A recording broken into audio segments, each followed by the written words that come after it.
Well, hello there. Welcome back to the art room. I'm really glad you could make it today. I hope I didn't scare you with that introduction. Say, do you recognize any of these scenes from these famous movies? I bet you do, because they all have one thing in common. They use stop-motion animation to get an almost magical look. In today's art room, I'll show you how you can make your own stop-motion movies using just your cell phone. So stick around. This is going to get interesting.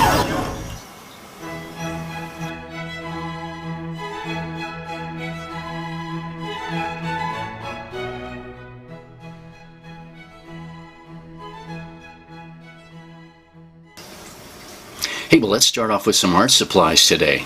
Glue bottle, come on in. And how about some crayons? Let's not forget those scissors over there. Great. Okay, take off. Wow, what a great project today with animating things. And we'll talk about just what you need to get going in it, and so we can all make a movie together here in a little bit, I'm hoping. First, we need a phone, so that's kind of primary importance. So some kind of a phone. This happens to be an Apple iPhone 10, and I'm going to go to the App Store and get what's called Stop Motion. And it looks something like this, Stop Motion. That's what the app looks like. It's available for Android phones and for Apple phones. So I'm going to load that into my phone and have that ready. Then I need something to hold my phone still with. And if you're a person that's already into photography a little bit around your house, you might have a little tripod. Here's a little tripod that I modified so that I could put a phone into it. I've got a little C-clamp on top. Use it all the time. It really comes in handy for filming things, and hands-free with your cell phone. I can set this on top of my table or a picnic table if I go on vacation or anything. Nice way to have your cell phone supported. If you can't find anything like that, don't worry. Today you can take a mug full of markers. This is what I did on the monster animation. I'll show you a little bit when he runs off with my paintbrush. I'm just going to nestle my phone. Be kind of careful where your camera is, but I'm going to nestle my phone into the middle of these markers and let it come to rest. Okay, I'm just going to let that come to rest. It's nestled in there. It's not going to move any place. This is going to be the side that I shoot from, though, so I can shoot on it without moving the camera and spoiling the effect. It's really a great way to support your camera. Just nestle it into that bunch of markers, and with a kind of an added benefit that you can move your shot around little by little. You can move your characters little by little, but you can also move your camera little by little and create panning effects. Great way to get started in tabletop animation. Just put it in a bunch of markers like that. For my overhead shot that we're going to do about the owl, I rigged up this camera jib that's a bicycle handlebar mount for a cell phone. Okay, and I've just got it mounted to a tube here, like a piece of aluminum pipe, and I'm going to stick that into my tripod that's over here on my left and secure it in my tripod, and that's how I'm going to shoot downward when we lay our background down here underneath for our owl. Okay? Alright, so, okay, the second thing we need to do is decide what kind of character, what kind of plot do we want to animate. So, just like anything in art, it's all about the idea. So, there's a number of choices for you to make there. First, like my little glue bottle that came out a minute ago, remember? And he had a little chuckle. I can just animate my art supplies flying around on my desk if I want to in any number of ways and make a neat little animation with any kind of object. For instance, this car would be great. I'd probably want to change my camera angle. I'll show you that in a minute too. I could animate a car. I could animate people getting out of the car or something like that. Or if I'm not using an inanimate object like that, I can make a cutout. And if you remember my Artman from our cartooning lesson, remember Artman? And drawing kit. Well, here's Artman. Here's our original character, and I did a couple of different faces for him that really came in handy because I've got a little articulated figure that I made of Artman, and he's got paper fasteners that we'll show you here in a second. Paper fasteners. I got these at the Hobby Lobby. Okay, they come in handy. But then something else I wanted to do, I wanted to be able to have some different looks as I animated Artman. So I made a replacement head for Artman. Okay, so in the middle of an animation I can make him suddenly look alert and look up. Okay, so I've got that head, and then I've got kind of a intense face there when he means business or when he's flying around. And then I also made a series of capes for him, and so these capes kind of function as like when he's landing, when he's coming in for a landing, his cape might flare open like that. Okay, so he's kind of gathering wind behind it, and then when he's taking off, this is like the cape for launching, and then I've got one other cape that I made just to see if I might use it for something else like that. So let's play the Artman animated film that we made.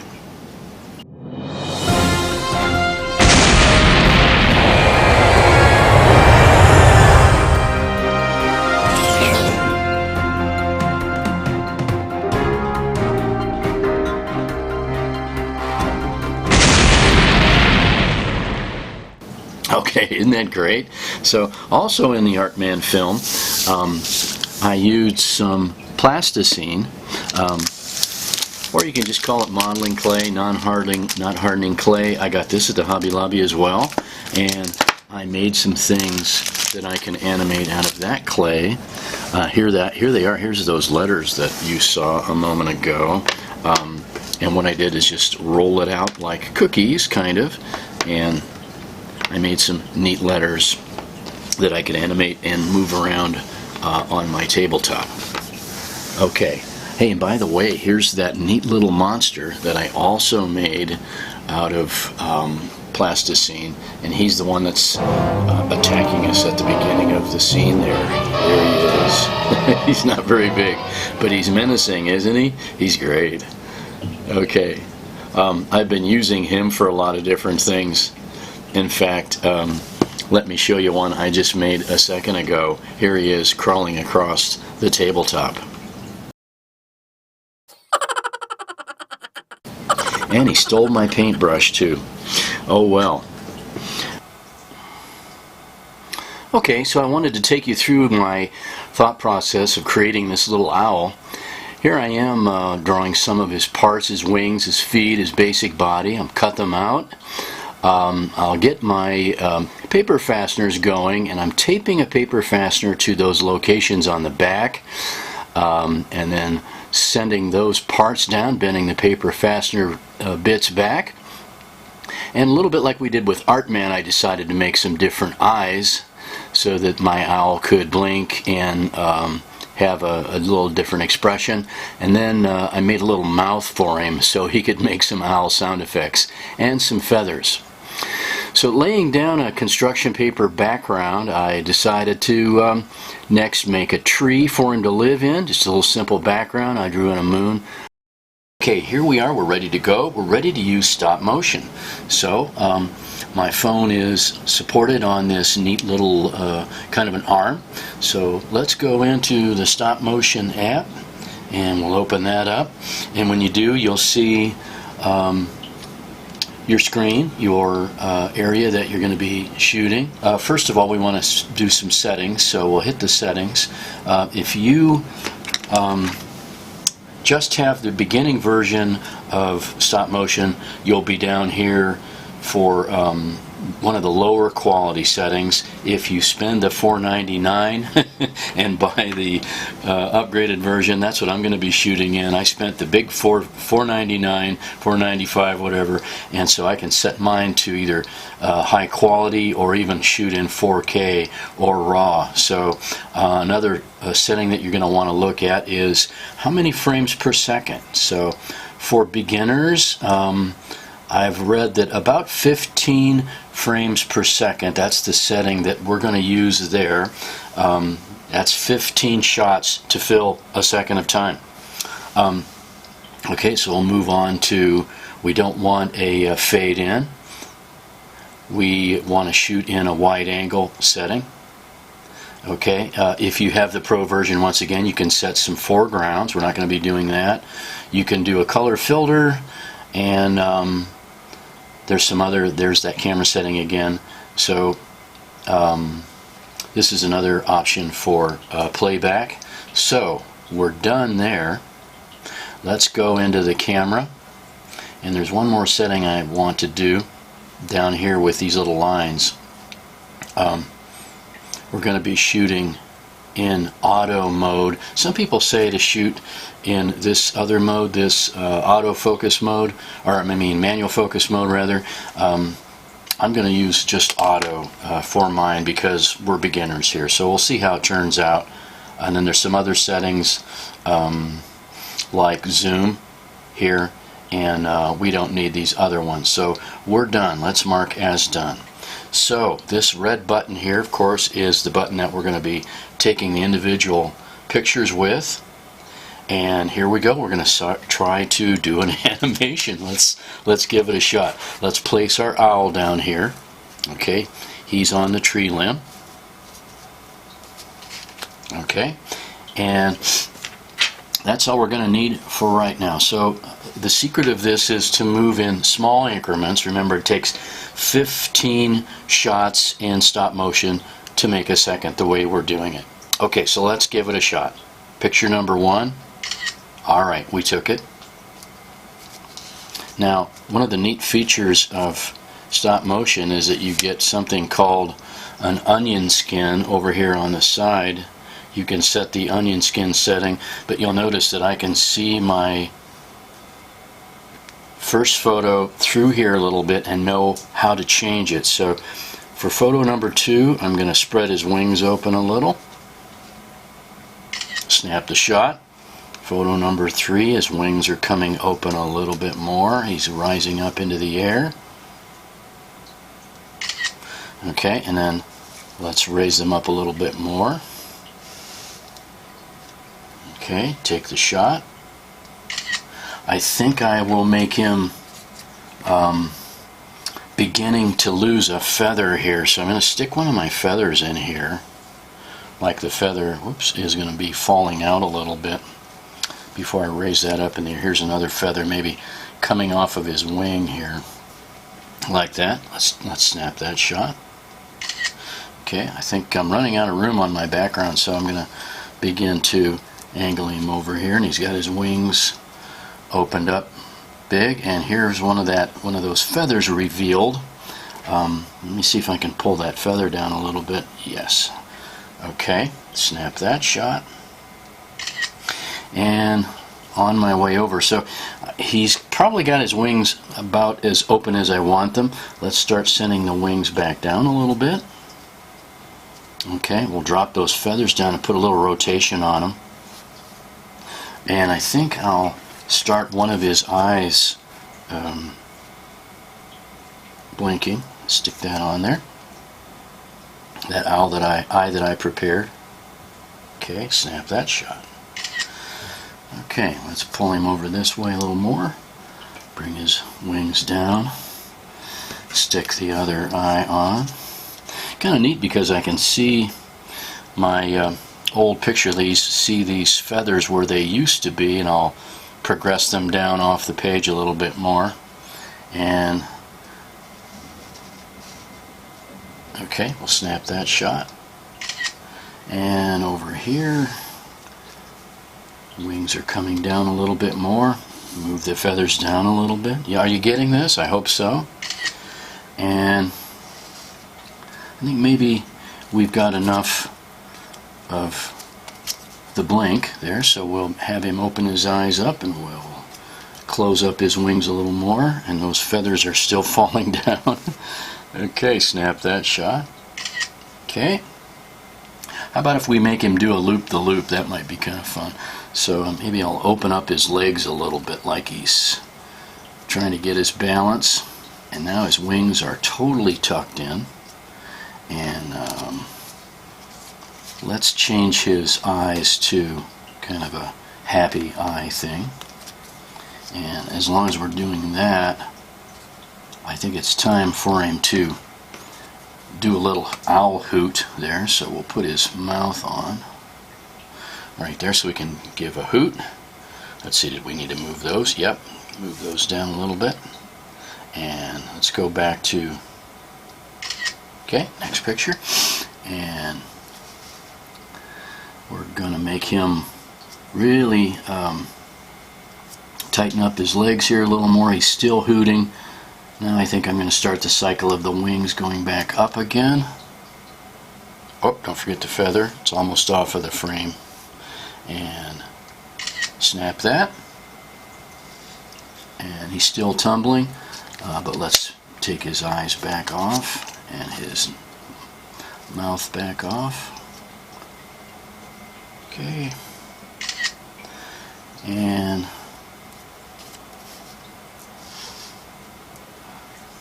feathers are almost gone. Okay, let's rotate him around this way a little bit. And let's see.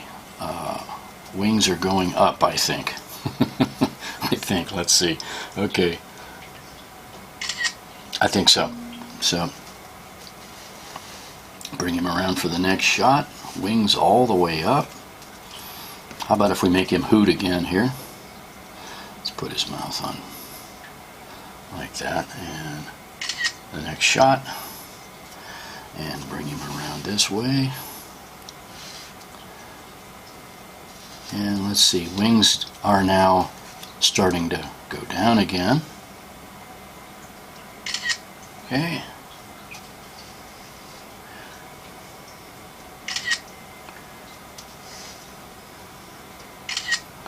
He's gliding. And let's take that back off. And how about if we put his squinty eyes back on. And I'll make his wings go back down a little bit again. How are we doing here? You're going to have so much fun doing this. I'm just getting a big kick out of it myself. So, raising it up. The onion skin feature is just so valuable to have.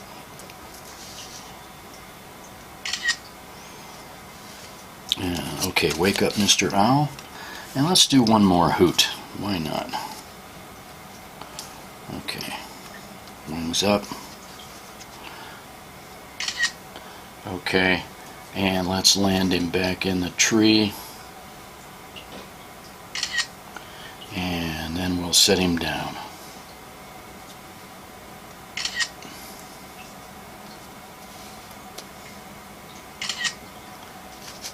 And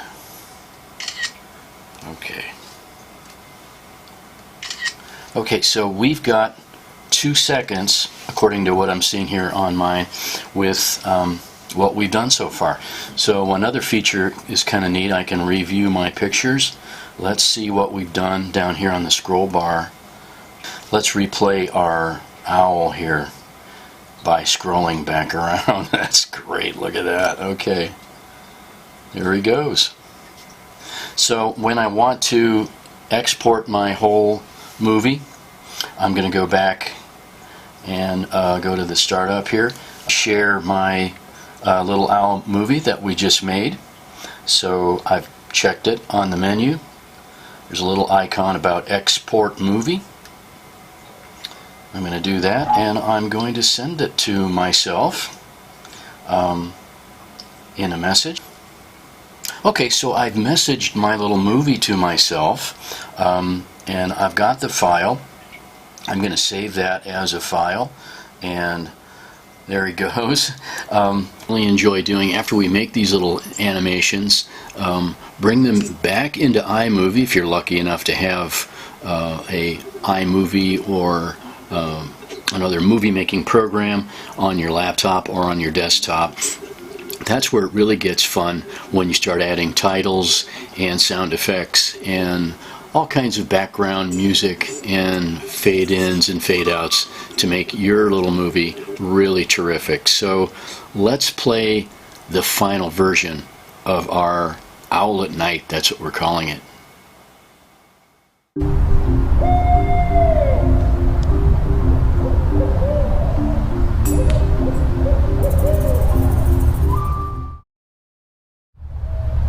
Okay, that's going to be the end of our stop motion show. What a great time I had. I hope you followed along, and I hope you have a successful movie of your own. Get out there and work with it, and if you could send me one of your movies, that would be the most incredible thing. Send me a movie that you've made. We'll put him right on our next show from Mr. Shay's Art Room. So until we meet again, remember, no matter where you go, no matter what you do, you've got something to be proud of. You're an artist. See you next time in Mr. Shay's Art Room.